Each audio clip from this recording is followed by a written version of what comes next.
Just before we start, don't forget, John and I are live on stage. The red velvet seats, I can see them now, John, of the Olympia, the 5th of March. Dave McWilliams podcast live. Get your tickets at ticketmaster.ie. See you there. What in the world is happening on Wall Street? Economic indicators. Who knows where this is going to end up? To understand the economy, you have to understand human nature. This podcast is powered by Acast. How you doing there? It's podcast time. John is going on a long weekend. He's been talking about a weekend away for Getting a away. while. I gotta get away. Just gotta get away. So where are you going? Well, myself and Al were talking, and we're kind of at a toss-up between going to Berlin for a weekend Ooh, nice one. or Lisbon. And what I was trying to Also do, another nice one. Yes, absolutely. And what I was trying to do is, rather than just going there and mooching around the city, which would be great crack anyway, but I wanted to kind of base it around like a gig or a soccer match or both. Okay. So I started looking. And And there's a nice gig on in Lisbon, The Idols, I think. I believe they're very good. Excellent. Yeah. There's also a good gig on in Berlin. And there'll also be Benfica or Sporting or whatever. Yeah, Benfica are playing actually. Yeah. But the interesting thing, what really struck me about it was the price of the gigs.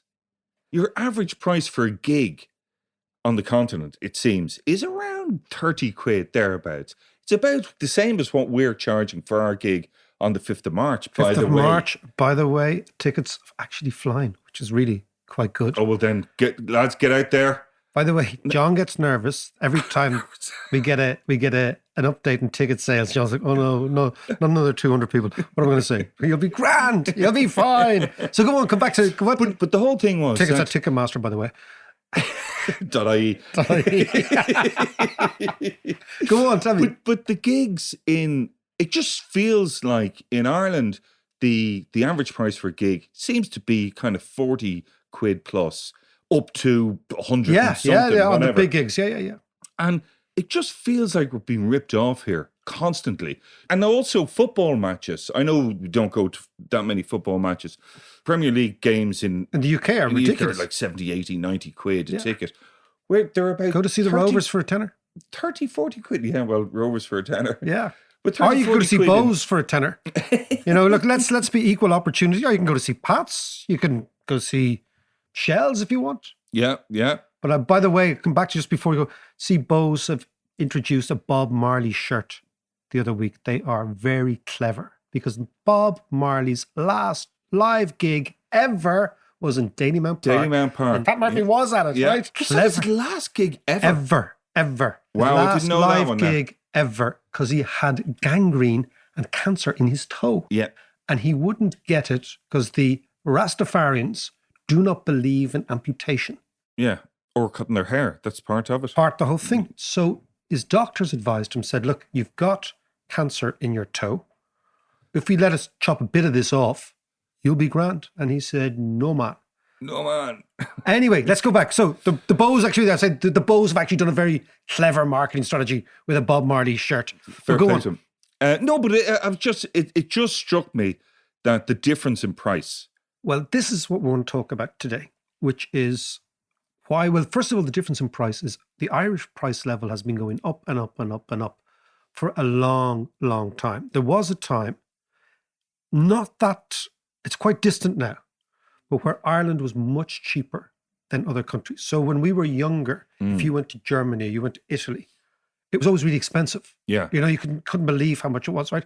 Now Ireland is much more expensive because over many, many years, our rate of inflation, which is largely driven by wage growth, if you think about it, because the biggest Yeah. cost has been going up and up and up and up.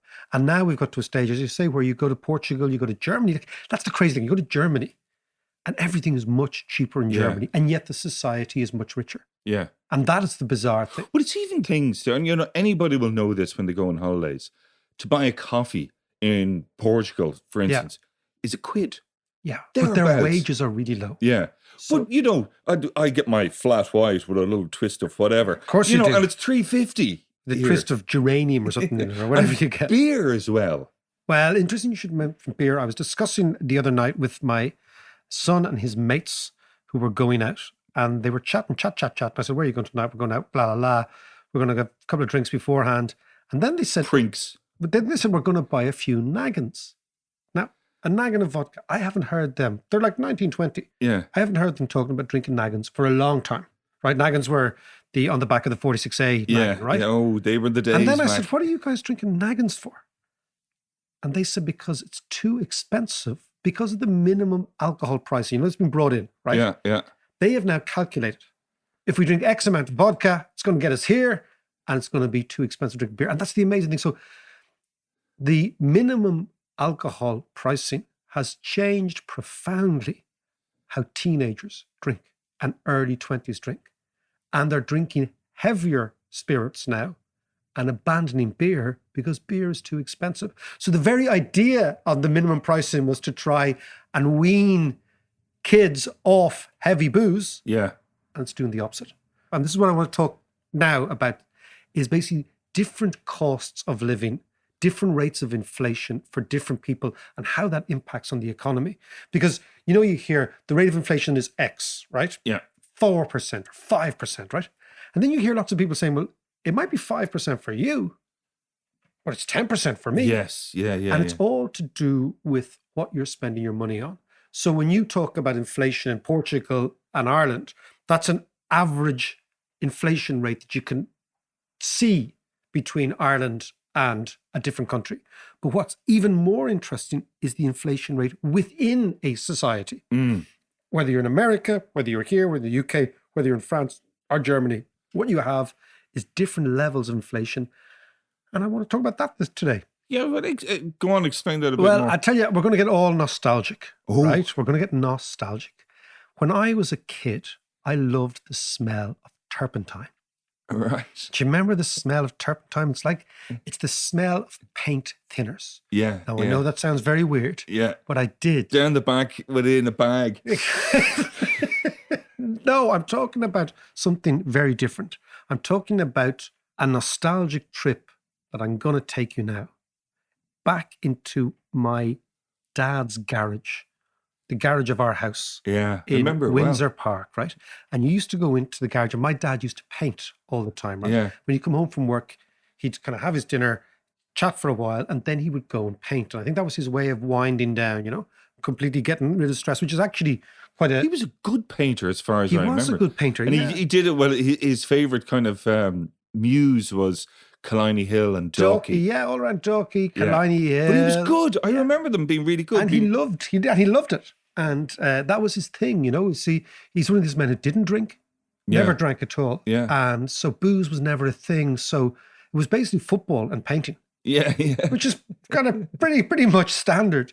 But when I was a kid, when I was about 7 years old, what I used to love, I thought it was really magical. He used to teach me how you could turn two different colors, primary colors, into secondary colors. Right, yeah, And this yeah. completely fascinated me because I used to go into this sort of his world. You now call it a man shed, but a man shed is kind of like more of a sort of a contemporary blokes. This is like a really old-fashioned man shed. You go into and I remember the smell of lacquers and ointments and paints and oil. Oh, this is and turpentine, Yeah, all these smells. And then you'd go in and there'd be kind of old bikes and step ladders and shelves. And I remember the way he'd have this kind of squiggly, pencily writing, which would be identifying all the various paints and what colors they were and various offshoots of various different colors. Right, yeah. And for me, it was kind of magical because you imagine when you're 7, you go in there and this is a weird world. And, you know, your man is in there painting away. And then he'd say to me, he'd say, look at this. And I thought it was magic that you could take, for example, you could take a red and a blue and you could generate purple. Yes. I used to love that idea. Yeah, And yeah, for me, yeah. this was fantastic. Or you'd take a blue and a yellow, and then you'd mix them together and you get It's green. like alchemy. Yeah, and you a yellow and a red, and you'd get orange. And for me, it was like alchemy. Mm. And as a little boy, I just thought, wow, this is the most extraordinary place to be. And he'd see, and of course, the poor fella, once I saw one bit of alchemy, and again, and again, and again, he was like, oh, Jesus, here we go again. But that idea of blending things, right?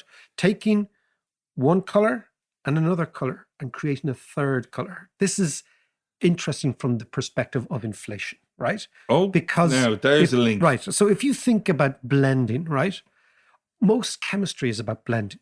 Cooking, I don't know anything about cooking, but it's about blending. How do you get this taste, this aroma, Yeah. and you fuse it? So in the same way as my dad was taking this dye, this shade, fusing together to get another color. If you think about cooking, it's all about taking this taste and that taste, fusing together to get a third taste. Yeah. And of course, this is how we all respond to it. Most chemistry is about fusion. Most everything is about fusion, right? And this fascinates me because you fuse things together sometimes to obscure or sometimes to elevate. So if you ask, for example, if you go into a restaurant in Dublin on Monday, what you will always see on the menu are smoked haddock fritters. Yeah. I love them. I know, so do I. But why do you do that? Because they're the only way of disguising the fact that the fish is 3 days old. Yeah. So you take potatoes and you smoked haddock. So you smoke and you get a little bit more smoky and you disguise the fact. So The cheese. bit of cheese. So what you're doing is you're actually obscuring something. You're fusing them together to take something to create a different taste Yeah. or a different experience. Okay. Now, think about smoked haddock fritters and inflation. Or my Right. garage in the 1970s and inflation, right? What happens is inflation is a blend. So in the same way as a coffee, like, the Yeah. roasted coffees, you get very, very, very strong coffee, you blend it with very, very weak coffee, and you get a medium roast, okay? Yeah. So inflation is exactly the same.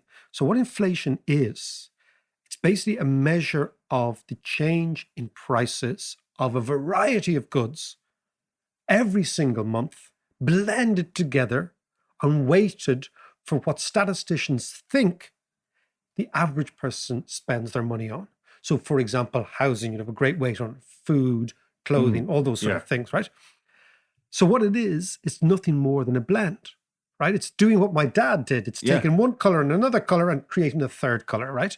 And that is why, for many people, when they hear the rate of inflation is 5%, they say, yeah, but it might be 5% for you, but it's not 5% for me. Yeah. My rate of inflation is 10% or 15%. Because it depends on the stuff that I'm buying. Precisely. And of course, the things you buy depend on your age. So there's a thing when you think about economics, okay, it's a life cycle consumption.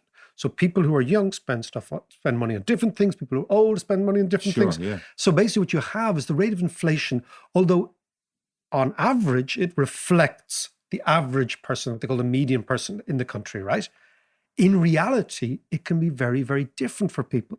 And therefore, people's reaction to inflation can be profoundly different. Now, this, when inflation is low, when the cost of living is generally low, and I think I prefer to use cost of living than inflation, because basically that if your cost of living is rising and your income is not rising, your standard of living is falling. Yes. And what people want Yeah. is a standard of living. Yeah. People yeah. don't really care about the cost of living as long as their wages are rising, as Yeah. long as their standard of living isn't falling. So right now we have this dilemma, which is that people are worried about inflation, but various different sections of society's perceptions of inflation are profoundly different. Like a great example is if you are 30 years old and you are renting and you are paying $2,000 for a flat in Dublin, Yeah. your sense of the rate of inflation is profoundly different to somebody who owns a house and is paying a very low mortgage because they bought the house 25 years ago. The mortgage is tuppence halfpenny, Yeah. right? Yeah. So housing inflation for a younger person has a dramatic impact on their cost of living and consequently their standard of living.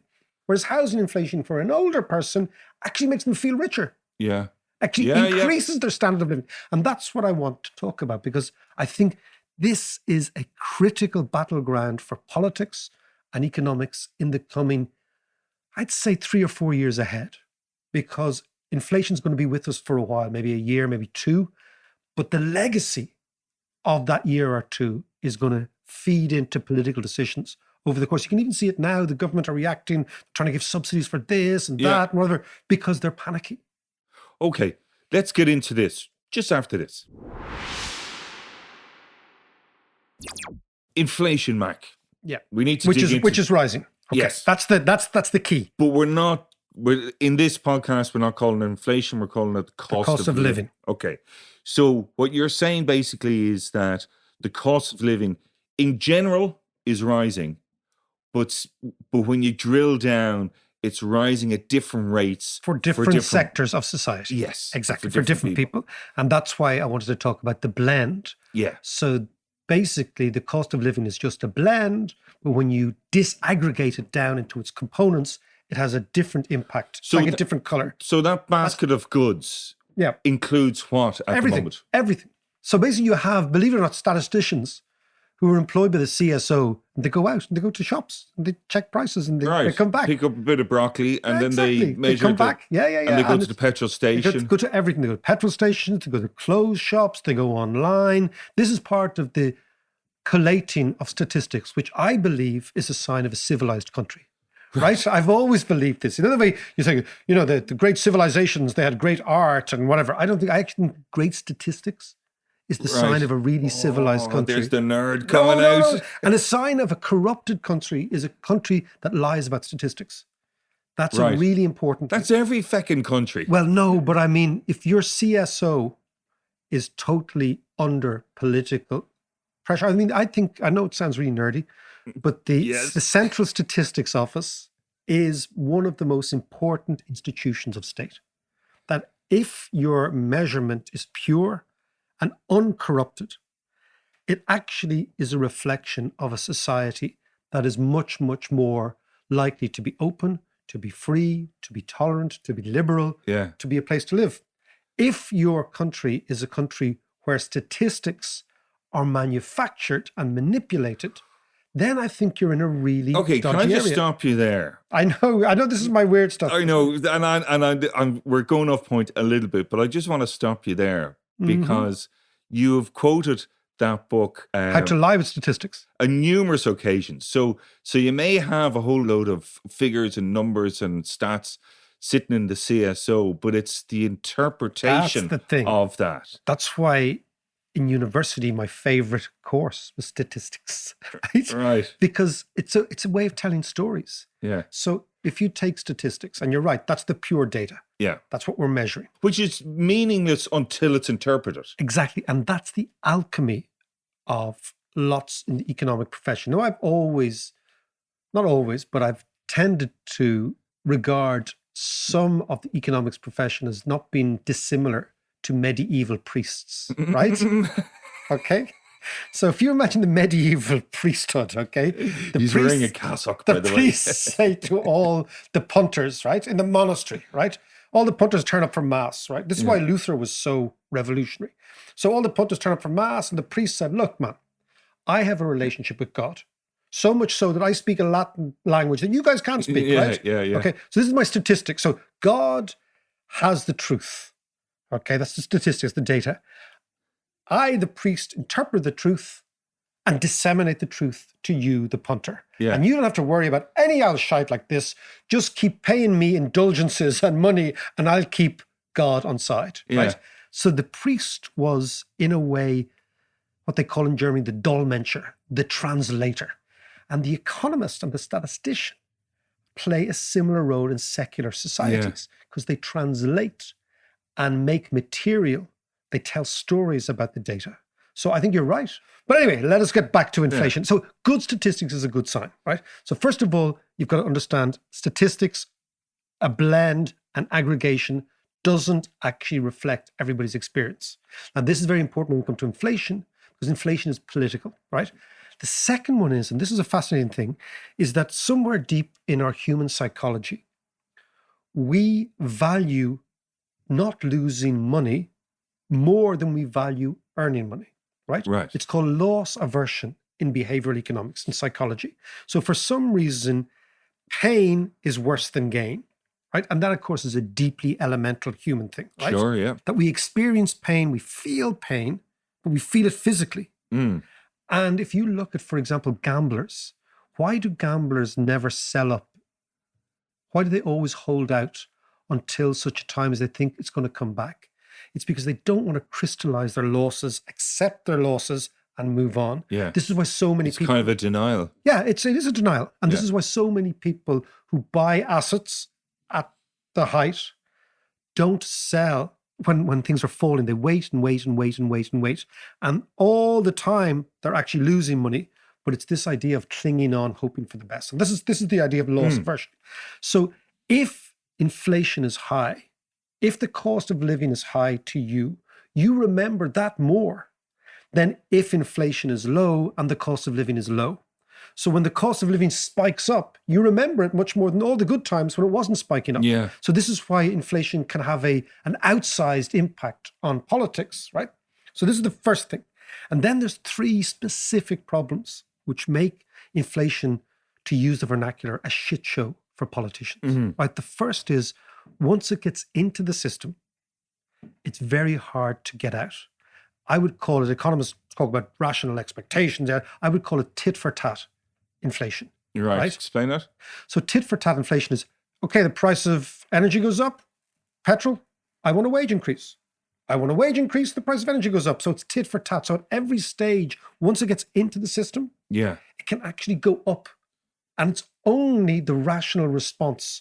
So if your cost of living is going up, then without an increase in wages, your standard of living is going down. So you demand an increase in wages. Yeah. Once you get an increase in wages, it means that where you're working, the cost where you're working has gone up because your wage is a cost to your employer. Yes. So your employer has to put up prices to get back to having a fixed profit margin. Yes. Right? Now, if we work off fixed profit margins, which is a fixed margin business, which many people do, right? Yeah. If your costs are going up, you have to increase prices. Then you, as the worker, experiences more price increase. You say, well, hold on a second, my standard of living is falling. So tit for tat, so it can get deep in the system. So that's the first problem. It's very, very hard to get inflation out of the system once it's in the system, right?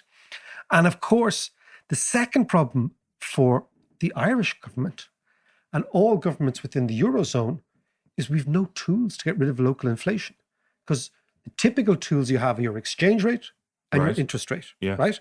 So what happens is, if inflation is rising in a region or in a country in a currency union, there's very little they can do. Had we our own currency Yeah. and inflation was rising here, our interest rates would rise. Yeah. That would also push up our exchange rate. As our exchange rate rises, the price of imports falls. So there's a deflationary impact from imported prices. That doesn't happen in the monetary union.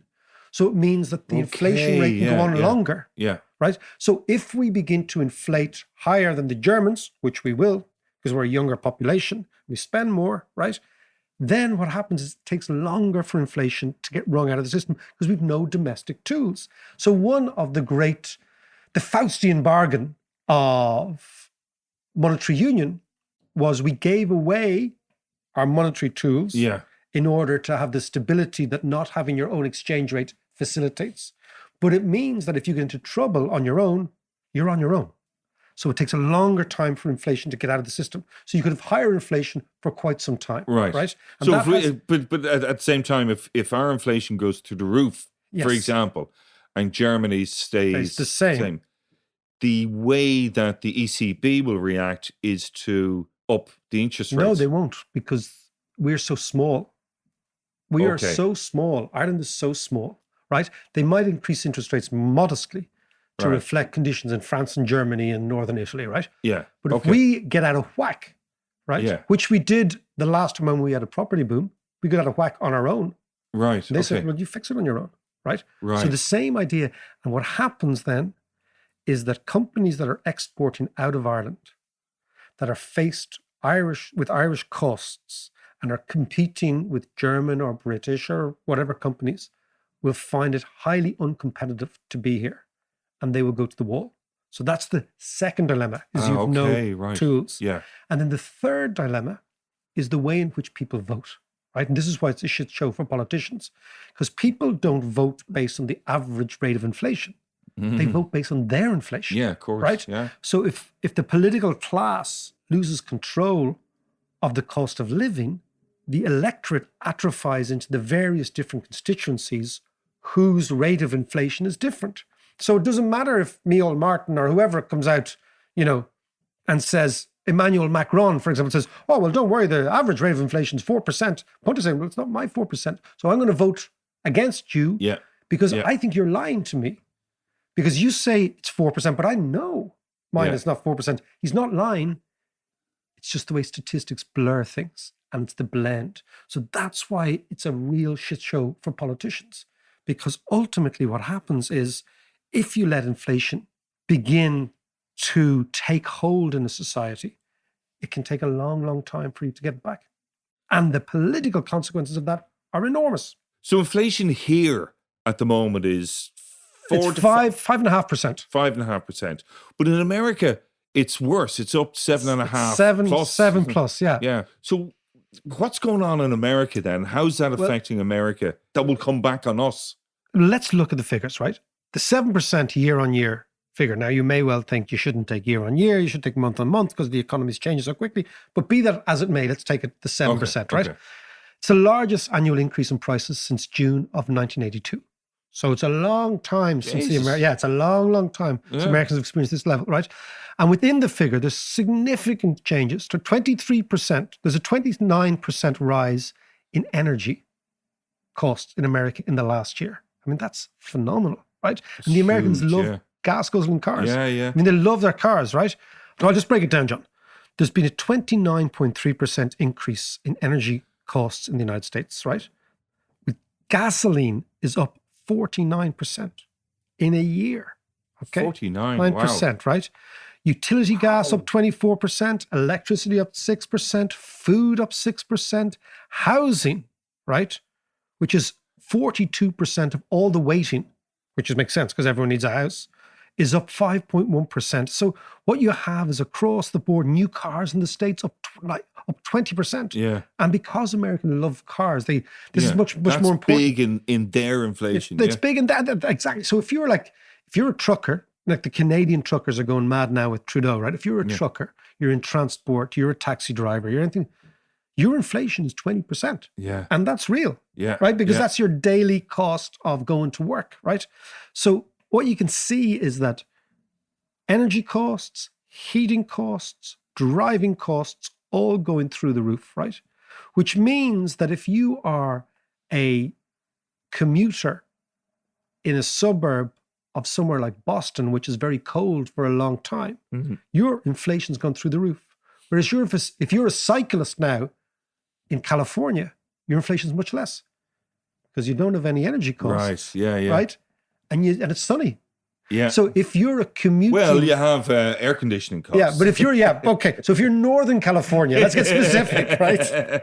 But if you're a commuting renter in Boston, your rate of inflation is going to be profoundly more egregious than if you are a home owning cyclist in San Francisco. Yes. And Gotcha. that's the way it plays out. So you can imagine you can play that out for the whole of America. America's Yeah. so big that all these factors cost. And of course, Biden's in the middle of this, trying to figure out what to do.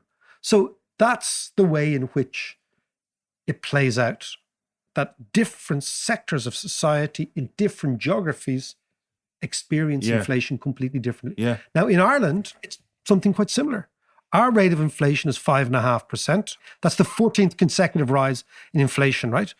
But transport up 18%, housing and utilities up 11%, right? So again, we come back to this idea that if you are a young renter who commutes in Ireland, this is hitting you all the time. Yeah. And the worst thing is, the only thing central banks can do or want to do in the face of inflation is raise interest rates, right? The ECB, if they're talking about now. So imagine you're a commuter driving first-time buyer in Ireland and your cost of living is increasing dramatically. And the response from the central bank is to make it worse by increasing your mortgage rate. Yeah. So you're Yeah. thinking, what the fuck?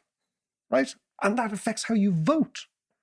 Because you're thinking, I'm just not going to vote for the establishment Yeah. or the status quo because I'm feeling this in my pocket. That's why inflation's so important. And that's where we are, And I think But of course, the problem is that it's the ECB. So, it's far away. Yeah, it's far away, and we can have a go at Micheál Martin and all the rest, but he actually is not controlling He's that. not controlling it. Exactly. So that's one of the dilemmas. Now, I happen to think that a lot of this is temporary. But the problem with temporary is temporary only is temporary for a while. If you keep That's saying the definition of yeah, temporary. yeah, but if you keep saying it's temporary, Yeah. but it's going on for months and months and months, then it becomes permanent. And then people Yeah. say, okay, this So is at now what the point does it become permanent? I think Like, it is there a definitive? yeah, no, there's not. It's more to do with a sense of, okay, hold on. It becomes permanent when you start agitating for a wage increase. When everybody starts agitating for a wage increase, that's when you realize, okay. I've been asking you for that for a for wa- ages, Mac. I'm sorry, I've got to keep it really tight. We've got to keep it really, really tight. Your margins are squeezed. I mean, by fixed price, but you know what happens then is the economy can go from underperformance in the pandemic to overheating now without any piece of stability in the middle. Yeah. And that's why this economy is so weird, because normally what happens is the economy goes into a recession, it takes a while, then we get a little bit more confident, then prices rise a tiny bit, it takes ages. Whereas now we've gone from being asleep Yeah. to inflation with no bit in the middle. And I mean, Yeah. the interesting thing, and if we just go back, John, you know, people with, you know, better memories than us can remember working in the 70s and early 80s when inflation was really high. We were just kids then. Yeah. So it's, for me, I'm still in the garage talking to my dad about mixing colors. But what actually happened to my dad is that he worked in an exporting company. And all Irish exporting companies, or many of them, That's right. went yeah. to the wall because of inflation. Yeah. Because they were exporting to the UK and to Germany. And our inflation rate was higher. So our costs were higher.